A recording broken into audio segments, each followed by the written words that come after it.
17 septembre 2021, au large de l'Orient. Moi je tiens ici. Toi tu fais les tours, je tiens, on essaye de l'amener un peu plus devant. Toi avec le groupe bleu, on peut l'amener là-bas déjà. Et bah décidément, je me retrouve toujours dans des sacrées situations avec Orme l'épargne. Ça c'est sûr, c'est l'aventure, avec un petit air de voyage initiatique, sans phare ni artifice. Mais j'y reviendrai plus tard. 6 septembre 2021. Aradon, golfe du Morbihan. C'est là que j'ai grandi. Lorsqu'on y a emménagé, mon père, marin et architecte, dessinait de futurs bateaux du Vendée Globe installés dans notre buanderie. Mais peu importait le décor du bureau, car un peu plus bas, il y avait le Salé. Depuis mon arrière-arrière-grand-père, capitaine de goélette, et probablement avant lui, dans la famille, la marée, on l'a dans le cœur, comme disait Léo Ferré. Pendant que l'équipe Corum Sailing prépare le bateau pour le prochain défi Azimut, dernière étape avant la Transat Jacques Vabre, je profite de l'escale pour me ressourcer, fouler la lande bretonne et m'enivrer des embruns de mon enfance. Craig Evra, le manager de Corum Sailing, s'est installé là lui aussi, au bord d'une petite anse du Golfe il y a quelques années. C'est l'occasion de passer le voir. C'est à la fois près de l'eau, de l'eau salée. Donc ça, moi je sais que j'en ai besoin, donc ça me fait beaucoup de bien. Lui, l'ancien grand champion de match race qui connaît Nicolas Troussel depuis les années étudiantes, a aussi souffert du traumatisme qu'a été le dématage du Vendée Globe. Mais c'est le patron, pas de place aux états d'âme. Il a dû réagir en quelques secondes, serrer les rangs, remotiver tout le monde, fixer de nouveaux objectifs, faire évoluer l'équipe. Sacré job. C'est Benoît, notre ostéopathe, qui, dans notre réunion de lancement de début d'année, où on a évoqué ce sujet-là, on a fait des tours de table, on a quand même échangé. Lui, il évoquait, il apparentait ça quasiment à un deuil.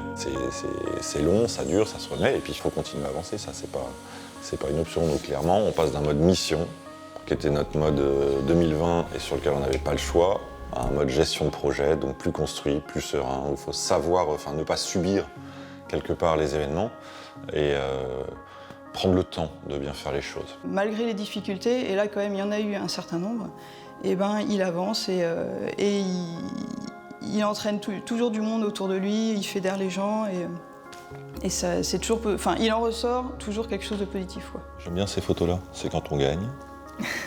Déjà c'est chouette.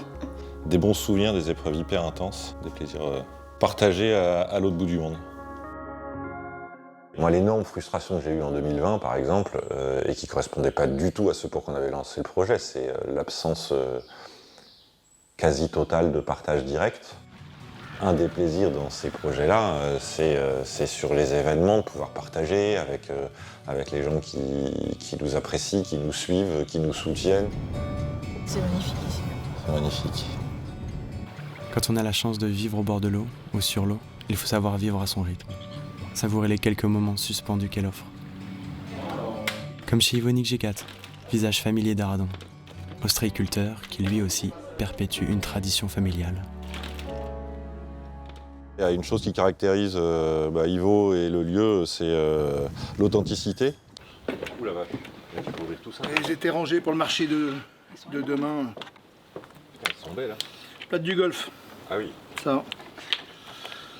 L'huile du grand-père que le grand-père faisait, que mon père faisait dans sa jeunesse, qui a quasiment disparu. Et qu'on est en train de relancer avec quelques ostréiculteurs en bec quiberon. L'idée c'était de faire un bon produit à déguster. Fanny. Merci. Ils sont super. Elle est belle. À l'époque où Nico faisait du classe 40, Ivo avait fait le dernier convoyage vers Saint-Malo, et pouvoir partager ça avec un ami, sinon mon ami, c'est un vrai bonheur. Et c'était il y a 11 ans. Il va falloir rappeler à Nico que la seule fois où il m'a amené en bateau, il a fait un podium. Ça, c'est important qu'il le sache. S'il veut m'inviter, il part blanc le matin, on n'est pas blanc. Lorient, 16 septembre 2021. Départ du défi Azimut. Je retrouve Nico et Seb sur les pontons de la base. Les 2 petites semaines de convoyage cet été entre Gênes et la Bretagne, c'était bien. Mais cette fois, j'ai envie de voir le duo en course. Un départ tout en douceur. Le défi Azimut, une course de 48 heures au large de l'Orient, offre une bonne occasion. Merci les gars. Ça commence à rentrer, ouais. Il reste 10 minutes. Ouais. Donc on veut plutôt faire un départ tribord. La ligne, donc du coup Bah, c'est les- le bateau qui est là-bas et la bouée qui est là. Ouais, Ouais, moi je pense que c'est départ tribord. ouais, c'est tribord. Je peux border GV un peu. Ouais. Ouais, je pense on peut avancer là. Ok, on est parti. Combien de temps là? 2,20. Faut rester haut et lent comme Ouais. ça. Ah, ça va se faire propre. Lui là-bas un peu. Il a un bateau qui s'est mis devant. Ouais.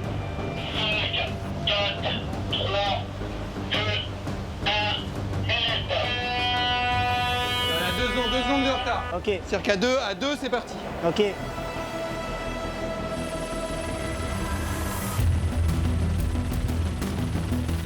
Là, t'es prêt à dérouler au cas où? Ouais. Et attention, ça jibe. Maintenant. Pour la Team Quorum Sailing, c'est aussi une belle opportunité de se frotter aux futurs concurrents de la Transat Jacques Vabre. Pour moi tu peux lancer un peu plus. Lui il va être obligé de lancer fort pour accélérer. On est parti, Nico. Ouais, c'est tout ce que t'attends de moi. Donc encore GV. Ok. C'est bon, ça va? Ouais, c'est super comme ça.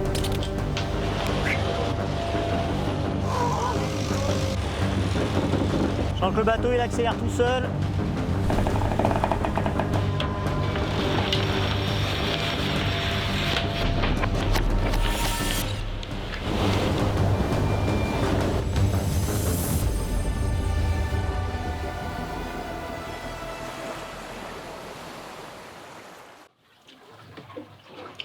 Et bah il est bon ce isoto là. Ouais, il déchire. Il colle au corps un peu mais. Ouais, on en a pour 4 jours. Ouais, c'est ce que je me disais aussi. Ces bateaux nouvelle génération sont quand même dingues. Ils entraînent les marins à des vitesses folles. Pour préciser une formule du roi Jean, je dirais que l'inconfort augmente au carré de la vitesse. Ah je l'ai vu, c'est bien. Lorsqu'on navigue autour des 30 nœuds sur une mer formée, il devient impossible de dormir et très difficile de se faire à manger. Très difficile de filmer aussi. Sur un bateau tout en carbone, rigide, de la proue à la poupe, de la tête de mât jusqu'au bulbe de la quille, le seul amortisseur, c'est le marin. On absorbe tous les impacts. Rester assis devient presque impossible. On a besoin de ses appuis et de ses mains pour se tenir. J'ai moi-même arraché ma bannette en essayant simplement d'y dormir, à la force des chocs.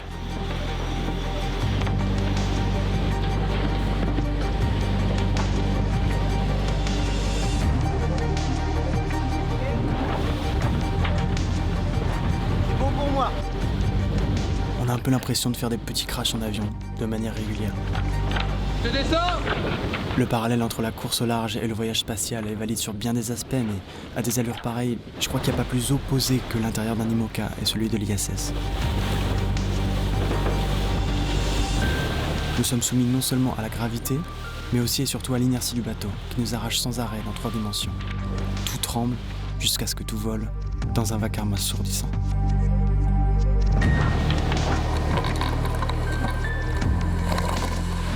Juste quand tu veux mettre la tasse dans ta bouche, à ce moment-là, le bateau fait un mouvement. Pourtant tu te concentres.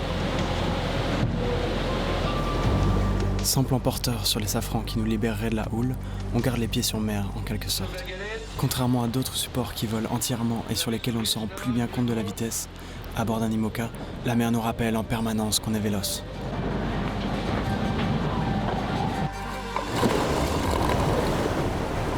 Ce n'est pas entièrement du vol, et ce n'est pas juste de la navigation archimédienne, c'est de la glisse extrême.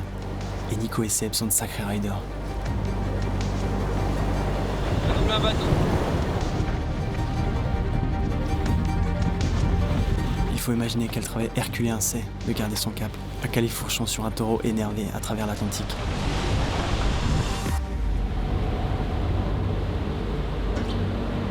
Je choque un peu. Ouais, attends, il y a encore une petite raille. Mais on peut. C'est à dos, c'est à dos. Il faut encore hein. 2005. Au fil de toutes nos navigations, de nos courses ensemble, je n'ai jamais aperçu ne serait-ce que l'ombre du début de leurs limites.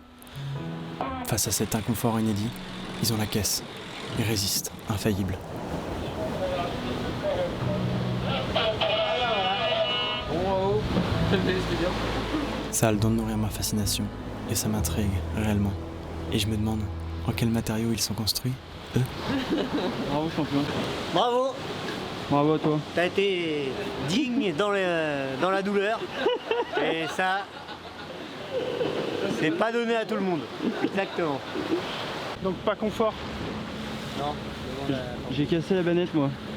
Ah, parti avec la banette. La balise qui était accrochée, Ah ouais. l'a dégagée. Les trucs qui tiennent nos Oui, trucs à bouffer, là. Ouais. Le Sika décollé. Ah ouais. Ah ouais, le bateau il a remis là. Bam. Alors qu'on termine plutôt bien ce défi azimut à la 7ème place, je pense à eux qui vont bientôt traverser l'Atlantique, défier la sortie de la Manche et le golfe de Gascogne dans les dépressions automnales. À leur place, je crois que j'emporterai un protège-dents.